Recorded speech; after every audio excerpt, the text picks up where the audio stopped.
Hola, en este programa estaremos con un actor y bailarín. Además, veremos la labor de una ilustradora. Gustavo Fallas nos comentará acerca de su guión y su más nueva película. Yo soy Irela y esto es Son Letras.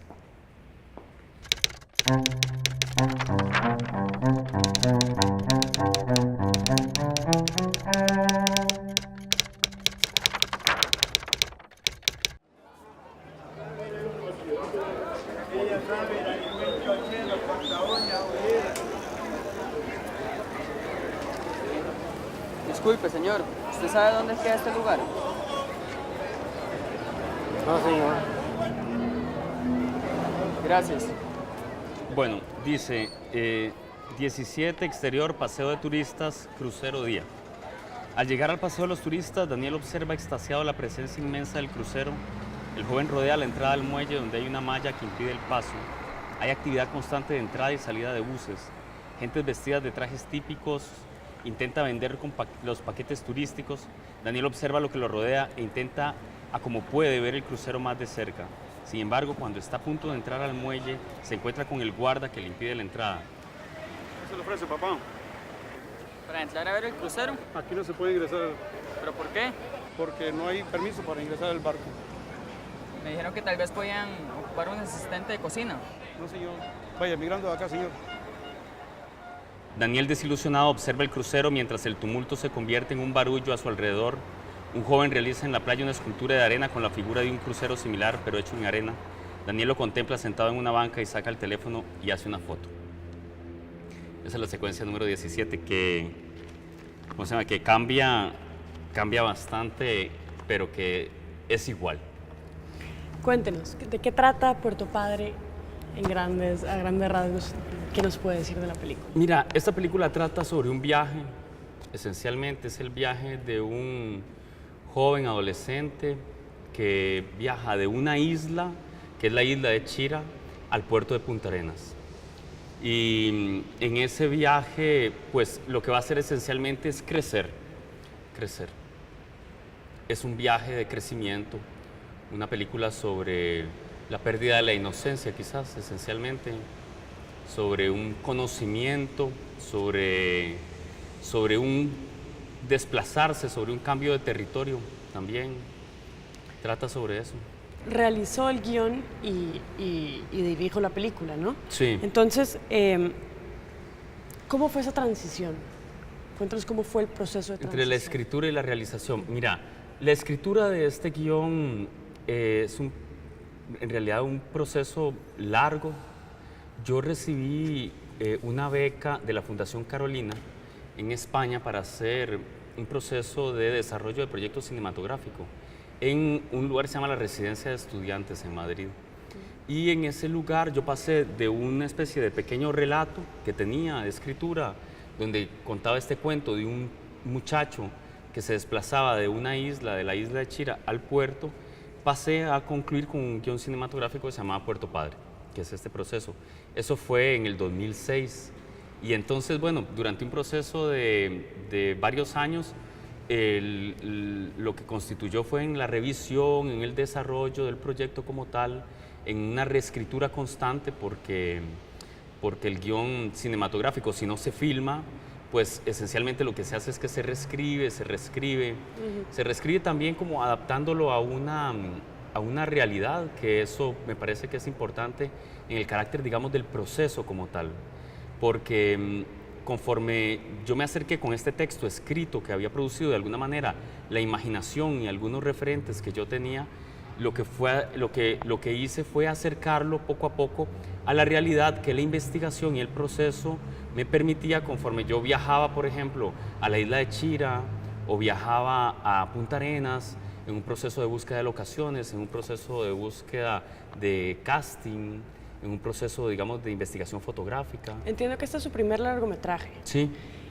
¿Las otras producciones también las basa en usted y sus vivencias, o cómo han sido las otras producciones? En realidad este carácter de proceso es un aprendizaje que de alguna manera al que cada vez le doy más importancia a la idea del proceso como tal, la investigación. Me parece que esta idea como de cómo la imaginación y la realidad se encuentran en un guión cinematográfico y cómo de alguna forma hay cosas de la realidad que uno va dejando que se filtren en la imaginación y cómo hay cosas que de pronto de la imaginación van a resultar filtrándose en la realidad, es como lo que de alguna forma más me interesa, como ser el artífice de esa unión que se produce entre la imaginación y la realidad, ¿sabes? Esa parte sí. ¿Y cómo describiría usted su estilo a la hora de escribir los guiones, su estilo personal? Mira, en realidad un estilo es algo que alguien tiene a partir de una obra elaborada, ¿no es cierto? ¿Usted no algo tiene como... un estilo propio? No, yo lo que tengo es un intento, ¿cierto? O sea, yo lo que hago es que tengo muchas ganas de hacer cine, ¿cierto? Y tengo este deseo muy fuerte que me lleva a la escritura. Y a partir de la escritura es como una especie de plan, como una visualización de algo que me gusta mucho hacer y que me permite la escritura imaginar que lo podría hacer y cuáles serían las estrategias para lograrlo. Y entonces para mí el guión, en este caso, esta escritura, se convierte como en una especie como de pozo de deseo, ¿sabes? Donde yo deposito todo lo que yo quisiera que estuviera en la película y luego lo llevo. Otra cosa. Sí, luego lo llevo al encuentro de la realidad a ver si eso se puede hacer, pero de ahí a que yo tenga, digamos, un estilo quizás más en el ámbito del deseo de la investigación, eso sí, a nivel del proceso como tal, de encontrarme cosas que me sorprendan, que yo quizás no habría imaginado y que de pronto forman parte de una realidad que está ahí, eso sí.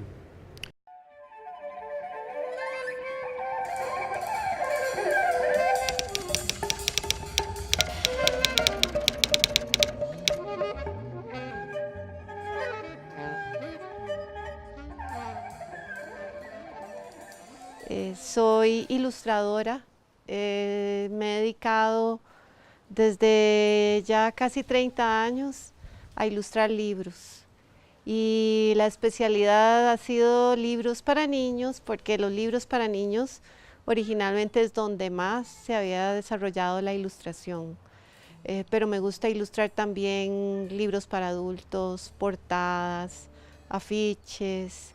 Me gusta mucho ilustrar poesía, cuento. Es realmente el mundo donde yo me puedo sumergir, donde puedo realmente sentirme libre en el mundo de los cuentos, de la literatura, de los colores, de los lápices, ahora con las técnicas digitales también. Uno puede comenzar una ilustración manualmente y luego la pone uno en su computadora y la puede pintar. Es una herramienta más. La computadora nos sirve como una herramienta de trabajo y me considero una persona afortunada por hacer lo que hago. Yo leo el libro primero que todo y empiezo a pintar desde que lo leo. Lo que pasa es que uno no está físicamente dibujando, uno está retomando ideas, pensando en lo que uno va a realizar, ¿verdad? Cómo va a dibujar, cómo va a pintar, la técnica que va a utilizar. Pero lo primero que todo es la interpretación. Primero uno lee y hace una abstracción. Uno tiene que abstraerse de la realidad en la que está, porque cuando uno se lee un cuento, yo siempre digo que uno es como un actor igual, es lo mismo. Uno lee el libro y uno tiene que introducirse en ese mundo que le está ofreciendo esa lectura. Y empezamos a trabajar, a hacer estudios de personajes, de lugares, a veces buscar referencias que le sirvan cuando uno tiene que dibujar un tipo de árbol, un tipo de vestuario en algún momento. Entonces hay que documentarse también, estudiar un poquito sobre lo que uno va a hacer e interpretar, porque no tiene sentido que yo represente en una imagen exactamente lo mismo que dice el poema, o que dice el cuento, o que dice el texto que tengo que ilustrar, porque entonces lo que estoy haciendo es una repetición en la imagen de lo que dice la palabra. Y la imagen y la palabra son un complemento. A veces hay que crear 10 personajes para poder decir, este es el personaje que me gusta, o a veces es un editor el que le dice a uno, o un autor que le dice a uno, no, yo el personaje me lo imaginé así, no así. Generalmente le respetan la propuesta que uno hace, ¿verdad? Pero uno también respeta la propuesta sobre la que uno se está basando.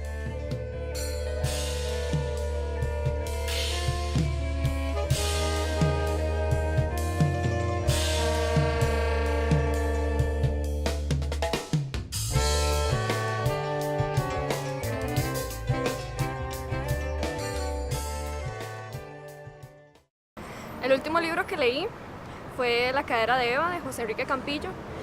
Trata de la evolución del ser humano a través desde una perspectiva de la mujer, de lo que fue la evolución de la hembra. Ahorita estoy leyendo poesía tradicional indígena recopilada por Adolfo Constenla. Bueno, yo me estoy leyendo Siddhartha de Hermann Hesse. Es una historia de un hindú que hace un viaje introspectivo. Bueno, estoy leyendo Fando y Lis de Fernando Arrabal, que es teatro pánico. El último libro que me leí fue Los Cuatro Acuerdos de Don Miguel Ruiz. Es un libro que trata de cómo vivir feliz con uno mismo y con el universo, con el resto de las personas.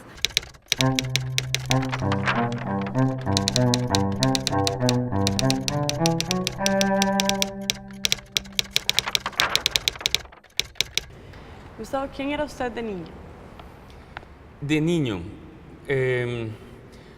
yo en realidad la memoria que tengo de mi niñez está marcada por el tiempo que yo pasé en el Castella, en el colegio. En realidad yo soy un producto del Castella. Yo no era un niño, yo soy un producto del Castella. Soy un producto de sus características. Sí, es porque cuando pienso en eso, los recuerdos que tengo esencialmente son los recuerdos del colegio, de la escuela, ¿cierto? Pero al mismo tiempo, sobre todo del teatro Castella. Porque para nosotros en las fechas de vacaciones o de diciembre, cuando ya se acercaban las fechas de salida de clases, estábamos mucho tiempo en el teatro. Y el teatro tenía este aspecto mágico para un niño de un lugar muy antiguo, un lugar hasta cierto punto oscuro, con bancas, con luces, muy misterioso, que tenía olores particulares, ¿verdad? Como de la madera vieja, que ahí había además sido en un momento determinado el colegio como tal, y decían que habían fantasmas, ¿sabes? Y al mismo tiempo era el escenario. En ese escenario nosotros teníamos la experiencia de actuar, y cuando actuábamos la vida era la posibilidad de otra vida, de ser otro al mismo tiempo. Y la relación con un público, por ejemplo, en el sentido del público, en la presencia cuando había público y en la ausencia cuando estábamos preparando los espectáculos o cuando estábamos preparando las obras. Entonces, yo efectivamente lo que soy, cuando lo pienso, soy un producto de ese tiempo. Y yo lo que hago finalmente cuando preparo guiones o cuando estoy en mi cotidiano, lo que estoy tratando es de volver a ser niño finalmente. Estoy tratando otra vez de estar ahí en ese teatro, de otra vez estar en la representación, en el mundo quizás de la imaginación. Y cuando prepara guiones, ¿cuál es el lugar ideal? Para la escritura, Dice, dices. bueno, sí, para escribir a dónde voy a estar, qué voy a hacer exactamente en ese momento, tomarme una taza de café. Sí, ¿Qué pasa? bueno, ¿Qué pasa? Pues, yo entiendo que le sucede a mucha gente que es que se merodea mucho, hasta que luego ya te sientas a escribir, ¿no es cierto? Entonces uno prepara como todo un set para poder escribir y luego hace muchas cosas, deja de hacer otras y le cuesta mucho sentarse a escribir. Entonces, cuando lo logro, lo ideal es cuando me despierto muy temprano en la madrugada, como a las 4:30, a las 5, porque a esa hora mi cabeza está como muy limpia y puedo repasar cosas que escribí y al mismo tiempo escribir cosas nuevas sin muchas ideas, sin que el pensamiento esté tan atravesado, ¿sabes? Mientras que en otros momentos quizás entra demasiado el pensamiento, entra demasiado como las ideas, mientras que lo que yo quisiera que fluyera en realidad es la imaginación, ¿cierto? Entonces, a esas horas es cuando mejor me va, de que la imaginación fluye. ¿Y su familia grande, pequeña? Mi familia es pequeña. Con ellos compartía cuestiones de actuar, jugaban antes, no sé. Con mi familia. Sí, mira, mi una madre, juventud como metida en esto de la actuación. mi madre tenía una afición por el cine y nos llevaba a mi hermano Eric y a mí al cine cuando éramos niños. Nosotros crecimos sí dándole un valor de alguna manera al cine como un evento social y al mismo tiempo como que por el cine pasaban cosas, ideas y emociones que no pasaban en ningún otro arte. Entonces sí, mi madre amaba el cine, efectivamente. Entonces quizás de ahí surgió como una influencia, pero también viene porque cuando yo estaba en la escuela, en un momento de mi niñez, como a los 10 años, me llegaron a buscar y me dijeron que podía ser el elegido de una película que se iba a hacer en el Castella. Entonces me sacaron así de una mejenga y me llevaron a la fila de un casting. Y entonces yo estuve haciendo la fila y en un momento determinado ya me encontré con el director, que es era una persona que me marcó mucho como cineasta, como persona, era Víctor Vega. Víctor Vega es un cineasta de nuestro país importante, muy importante, que ya murió, pero que tuvo una, digamos, influencia en una cantidad de gente muy importante, como que nos transmitía esencialmente el amor al cine. Y yo hice un papel protagónico en una película, hice de un personaje que se llamaba Lito. Entonces, este personaje, por supuesto que me marcó muchísimo, porque después de que se hizo la película, entonces ya la pasaron en la televisión y toda la gente en la escuela tenía que ver con la película y entonces yo dije, esto me hace gracia, yo quiero más de esto. Entonces puede que por ahí hayan ido los tiros.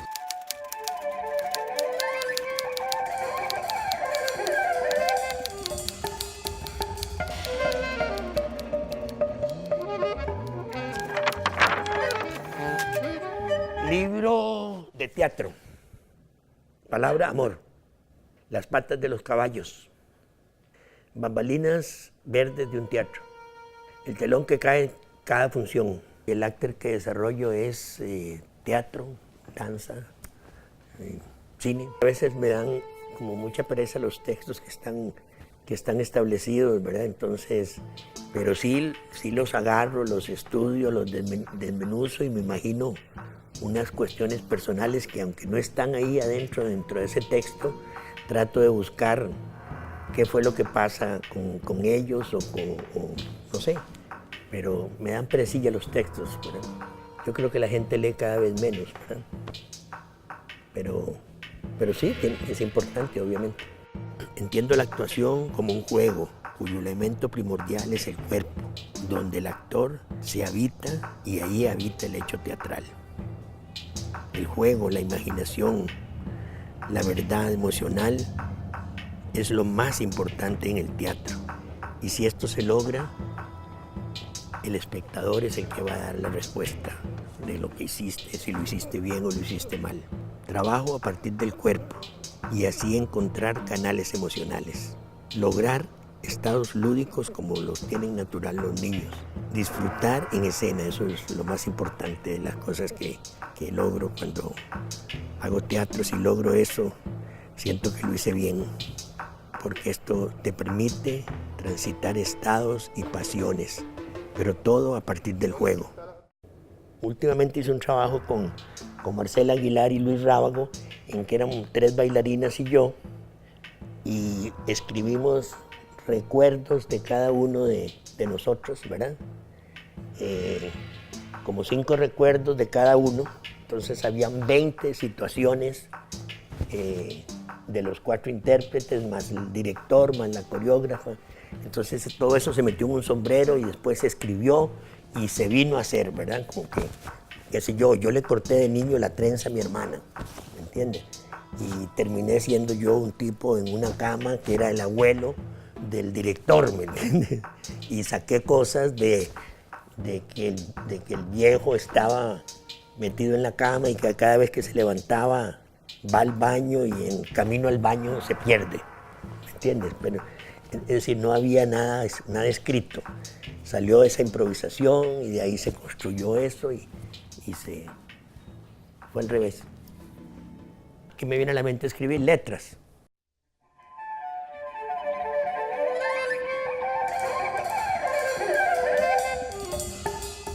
Recomendaría leer Los hombres que no aman a las mujeres de Stieg Larsson, que en realidad es bastante bueno.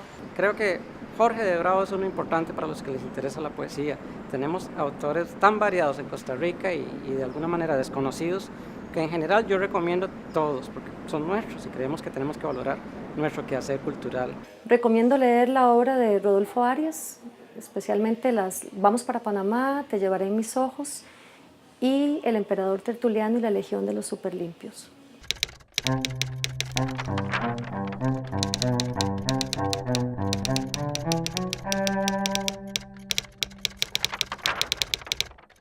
¿Usted considera que la enseñanza de la literatura, como tal, en instituciones, desde pequeños, de los niños pequeños hasta jóvenes, es suficiente? O sea, ¿basta hoy día? No. Es más, esa es una de las preocupaciones, digamos, más importantes. Más allá de la enseñanza de la literatura, yo siento que la educación en general es un problema fundamental. La educación, en la forma en que nosotros estamos educándonos y nos están educando, está muy mal. Muy mal. Es una condena a la educación. La educación, la forma en que está concebida, la pedagogía en que está concebida, la institución de la educación es un problema fundamental. Y creo que ahí se puede producir un cambio muy importante. En la educación es donde se puede producir el cambio de una sociedad más justa, de una sociedad con valores más vivos, más vitales y no tan estructurales y esquemáticos como los que nos han venido estableciendo. Claro, y justamente la enseñanza de la literatura también viene ahí, que cada vez se va perdiendo más con estos nuevos sistemas y todo, y ya los niños no leen, los jóvenes no leen. ¿Qué propondría usted para incentivarlos a que mejoren su lectura y a que vuelvan a los libros de alguna forma, ahora que es tan difícil? Claro, ¿Cómo a través del taller, el taller literario. La formación que yo recibí de taller literario del maestro Osvaldo Sauma consistía en que nosotros las tardes las pasábamos ya sea leyendo, que el maestro leía y que uno a partir de un tema escribía, y sobre todo era una motivación, que ese es el problema que yo creo que es fundamental, que es que al estudiante no se le motiva, no se le inspira. Se le pone a leer resúmenes y lea lo menos posible y pues eso. Y además no se le motiva a escribir, no se le motiva a decir, bueno, vaya usted con esta frase, qué sé yo, el silencio, y escriba algo. No se le motiva, al estudiante se le está diciendo constantemente, no piense, no haga, lea esto, aprenda esto, memorice esto, se le confina a un lugar, no se le propone qué lugar quiere ocupar en el mundo. Es un problema fundamental, un problema muy grande de nuestra contemporaneidad. Y yo creo que es a través de la educación, por supuesto que a través de las letras, pero también a través de la música, a través de la expresión. a través de que darle al estudiante los elementos para que el estudiante sienta que puede hacer con eso cosas nuevas, que puede transformar. ¿Sabes? Yo siento que ahí hay algo que está por hacer. Estoy de acuerdo con usted, Gustavo. Le agradezco muchísimo por su tiempo y bueno, nos estaremos viendo pronto. Bueno, excelente. Muchas gracias. Muchísimas gracias.